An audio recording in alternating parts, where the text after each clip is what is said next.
For centuries, Rome stood as a titan of the ancient world. From humble beginnings as a city-state, it grew into a dominion that influenced law, language, and culture for millennia.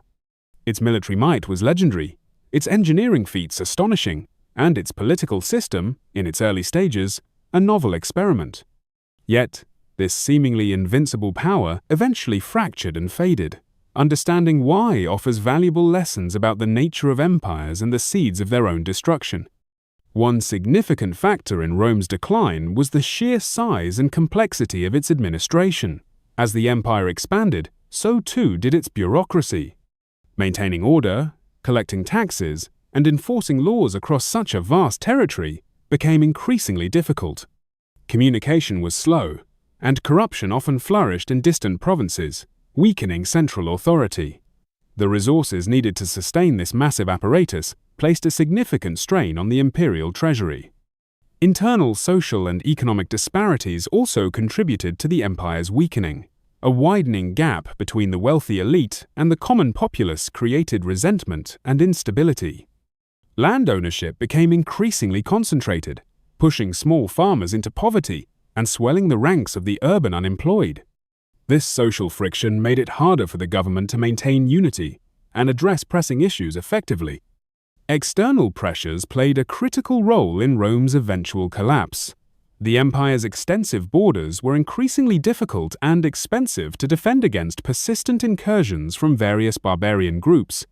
Constant warfare drained resources and manpower, diverting attention from internal problems.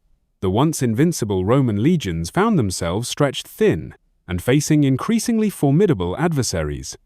Political instability became a chronic affliction. The succession of emperors was often violent and unpredictable, with ambitious generals vying for power and civil wars erupting frequently. This internal conflict further weakened the empire, diverting resources and attention from crucial matters of governance and defense. The very institutions that had once provided stability became sources of chaos. In an attempt to better manage its vast territories, the empire was eventually divided. While the Eastern Roman Empire, later known as Byzantium, continued to thrive for centuries, the Western Roman Empire succumbed to a combination of the factors discussed. The deposition of the last Western Roman emperor in 476 CE marked a symbolic end to an era. The fall of Rome was not a singular event but a protracted process driven by a confluence of internal weaknesses and external pressures. Its history provides a significant illustration of how even the most powerful civilizations can falter when faced with overextension, inequality, external threats, and political decay. The lessons from Rome's decline remain relevant. The challenges of managing large, diverse entities, addressing social disparities, maintaining security, and ensuring stable governance are timeless. Studying the fate of this ancient superpower offers valuable perspectives on the factors that can undermine even the most formidable empires throughout history.